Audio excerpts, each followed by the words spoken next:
आज हम हिंदी वर्णिका से 2 चैप्टर का वस्तुनिष्ठ प्रश्न लेकर आए हैं। इससे पहले पार्ट 1 का वीडियो में हमने 3 चैप्टर का वस्तुनिष्ठ प्रश्न अपलोड कर दिए गए हैं और 2 चैप्टर जो बचा था वो आज हम लेकर आए हैं आप लोग के सामने। हिंदी वर्णिका में टोटल 5 लेसन हैं, जिसमें 3 लेसन जो है पहले ही बता चुके हैं। बचा जो 2 लेसन वो आज हम आपके सामने लेकर आए हैं, जिसमें बचा हुआ था एक नगर और दूसरा है धरती कब तक घूमेगी। तो आइए इनके बारे में कुछ जान लेते हैं, नगर लेखक का परिचय। इससे पहले आप लोग को हम कुछ कहना चाहते हैं कि मंजिल उन्हीं को मिलती है जिनके सपनों में जान होती है। मंजिल उन्हीं को मिलती है जिनके सपनों में जान होती है। पंखों से कुछ नहीं होता मेरे दोस्त, पंखों से कुछ नहीं होता मेरे दोस्त, हौसलों से उड़ान होती है। हेलो प्यारे बच्चों, welcome to YouTube channel biology with SS bio sir.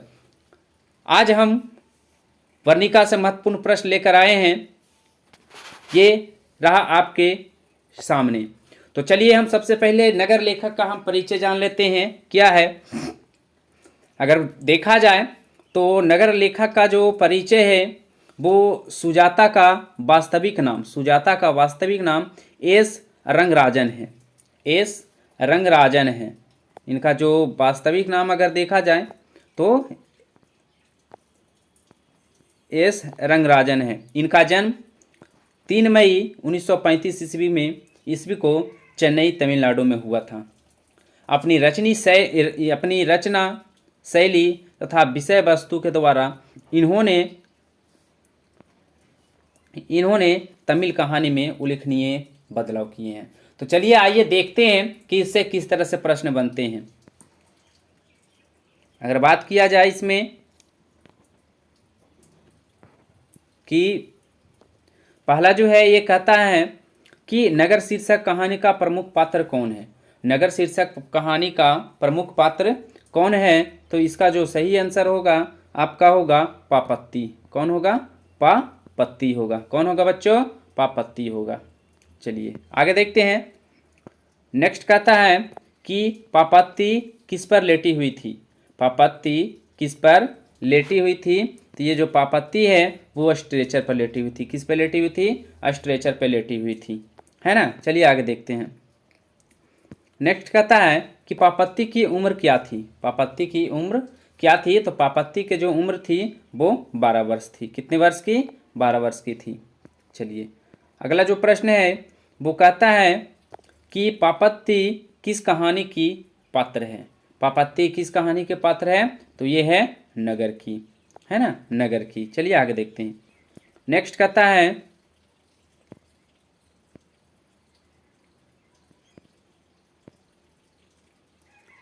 Next जो है वो कहता है कि अल्ली अम्माल किस गांव से आई थी। अल्ली अम्माल किस गांव से आई थी?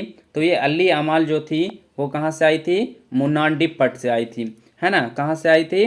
मुनांडीपट्टी से आई थी, है ना। ऑप्शन डी, मुनांडीपट्टी से आई थी। चलिए आगे देखते हैं। नेक्स्ट कहता है कि पापत्ती किस रोग से ग्रसित थी। पापत्ती किस रोग से ग्रसित थी? तो ये जो था ये मेनिनजाइटिस से थी। किससे थी? मेनिनजाइटिस से थी, है ना। चलिए आगे देखते हैं।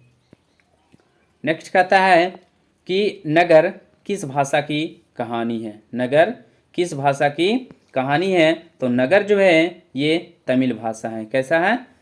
तमिल है। चलिए आगे देखते हैं। नेक्स्ट कहता है कि बल्ली अम्माल की लड़की का क्या नाम था। बल्ली अम्माल लड़की का क्या नाम था? तो ये पापत्ती नाम था। क्या था? पापत्ती नाम था। चलिए आगे देखते हैं। नेक्स्ट प्रश्न कहता है कि पापत्ती बेहोश क्यों पड़ी थी। पापत्ती बेहोश क्यों पड़ी थी? आपका ऑप्शन डर से, है ना। डर से थोड़ा ना कोई बेहोश पड़ता है भाई। बहाना कर, या फिर डॉक्टर के तेज बुखार से, सॉरी डॉक्टर के डर से, या फिर तेज बुखार कर। तो पापत्ती जो ये बेहोश थी, है ना, वो उसका मुख्य कारण क्या था? उसका मुख्य कारण था तेज बुखार। तेज बुखार होने के कारण पार्वती जो थी वो बेहोश पड़ी थी। चलिए अगला प्रश्न जो है वो कहता है कि बल्ली अम्माल का सिर अस्पताल में क्यों चकराने लगा। बल्ली अम्माल का सिर अस्पताल में क्यों चकराने लगा? तो भूख एवं अस्पताल में फैली विशेष गंध के कारण, है ना। चलिए आगे देखते हैं। कहता है क्या कि बल्ली अम्माल ने बेटी को ठीक करने के लिए किस मंदिर में रोजगारी भरकर भेंट करने की मन्नत मांगी, है ना। बल्ली अम्माल ने बेटी को ठीक करने के लिए किस मंदिर में रोजगारी भरकर भेंट करने की मन्नत मांगी? तो ये जो था वो आपका वैदी शरण। चलिए आगे देखते हैं। नेक्स्ट कहता है कि बल्ली अम्माल क्या नहीं जानती थी? तो बल्ली अम्माल जो था वो पढ़ना नहीं जानता था, है ना, जानती थी। चलिए आगे देखते हैं।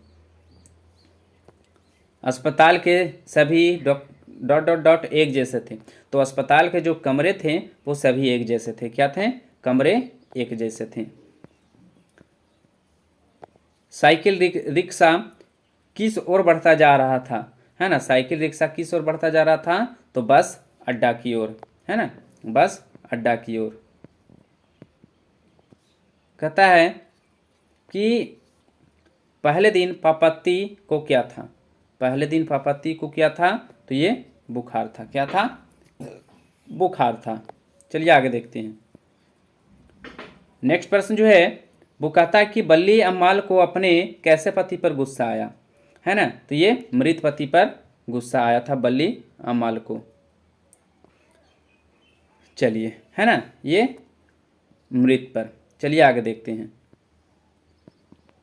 नेक्स्ट कहता है कि सुजाता का जन्म कब हुआ था? सुजाता का जन्म कब हुआ था? तो इनका जो जन्म हुआ था 3 मई 1935 ईस्वी को हुआ था, है ना, 3 मई 1935 ईस्वी को। नेक्स्ट कहता है कि मदुरै पांड्या लोगों की दूसरी राजधानी है, यह किस पुस्तक में लिखा है ना। तो ये जो है तुलनात्मक व्याकरण में लिखा है। किसमें? तुलनात्मक व्याकरण में। चलिए देखते हैं तुलनात्मक व्याकरण की रचना कौन किया। तुलनात्मक व्याकरण जो है किसकी रचना है? तो काल्डवेल की है। किसकी है? काल्डवेल की है। चलिए आगे देखते हैं। नेक्स्ट कहता है कि कहानीकार सुजाता का असली नाम क्या है? कहानीकार सुजाता का असली नाम क्या है? तो एस रंगराजन है। क्या है? एस रंगराजन है। चलिए आगे देखते हैं।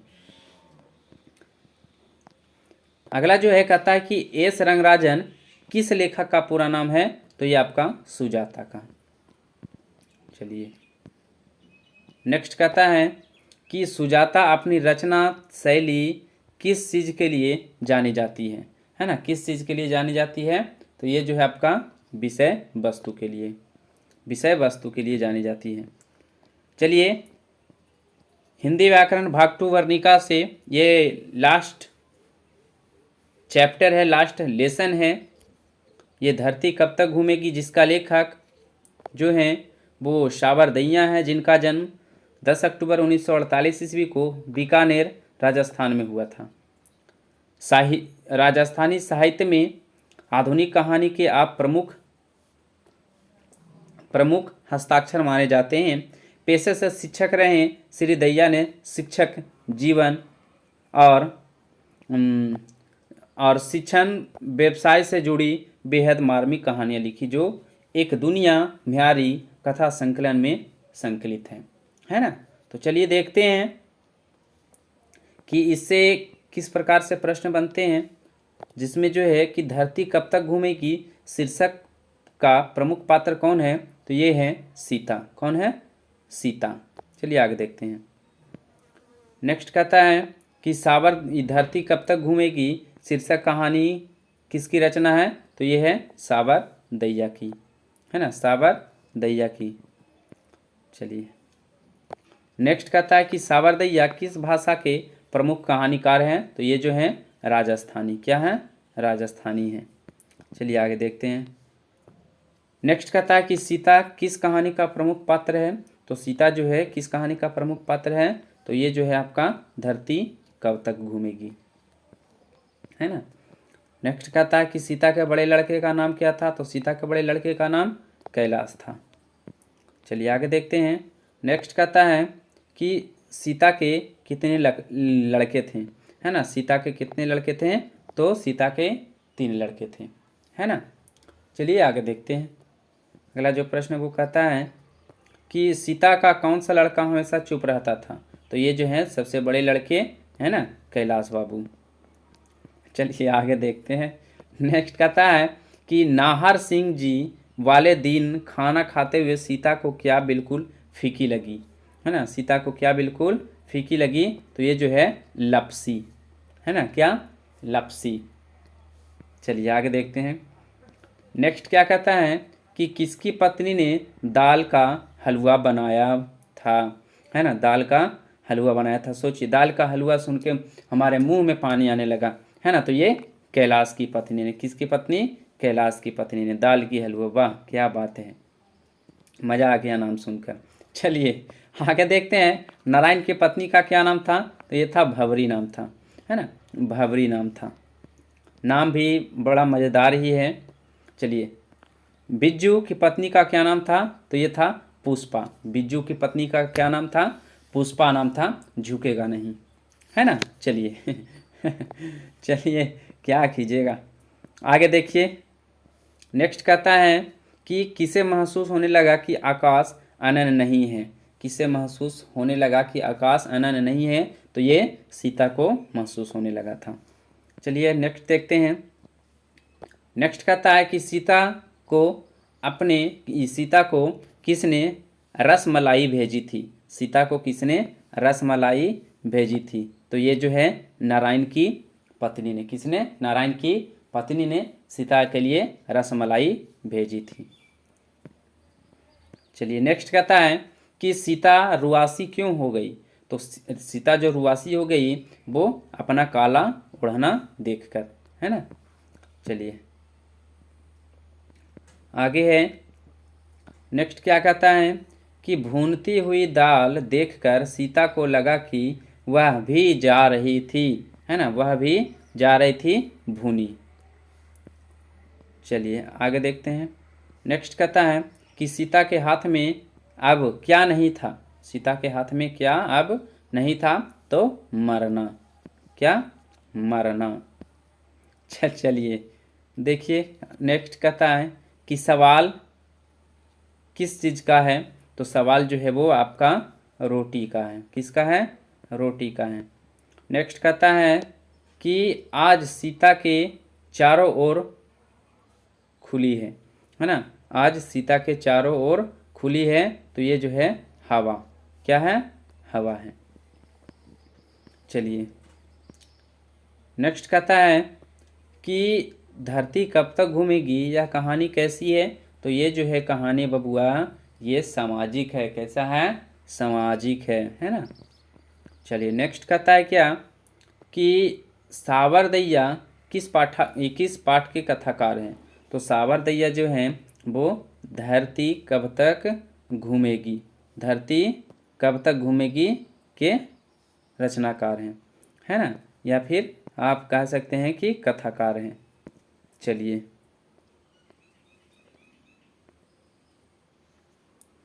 आगे देखते हैं। नेक्स्ट कहता है क्या कि सीता क्या खुरचने लगी, तो सीता जो थी वो बांस को खुरचने लगी। क्या खुरचने लगी, बांस को खुरचने लगी। चलिए नेक्स्ट देखते हैं। नेक्स्ट कहता है कि क्या सब कुछ बता देती है ना। क्या सब कुछ बता देती है, तो ये जो है आंखें सब कुछ बता देती है। बहुत कुछ बता देता है ना, बहुत कुछ। ये आंख जो है ना, ये एक आप गाना भी सुने होंगे इससे, आंखों से आंखें चार करने दो, है ना। तो खैर ये आंखें जो है सब कुछ बता देती हैं। तो चलिए आगे देखते हैं। नेक्स्ट सवाल जो कहता है कि धरती कब तक घूमेगी, शीर्षक कहानी से कहाँ से संकलित है। धरती कब तक घूमेगी कहानी, शीर्षक कहानी कहाँ से संकलित है, ये तो जो है समकालीन भारतीय साहित्य से है, समकालीन भारतीय साहित्य से है। अगला जो है वो कहता है कि किनकी कहानियाँ में राजस्थानी समाज गहरे अर्थबोध एवं विविध छटाओं के साथ उपस्थित हुआ है। तो ये जो है सावरदैया है ना, सावरदैया का। चलिए लीजिए, अब तो प्रश्न ही समाप्त हो गया भाई। तो हमने जो है पार्ट 1 और पार्ट 2 करके हिंदी वर्णिका भाग 2 से सभी लेसन, सभी चैप्टरों से हमने ऑब्जेक्टिव प्रश्न करा चुके हैं। तो चलिए हम चलते हैं, तब तक के लिए जय हिंद, जय भारत।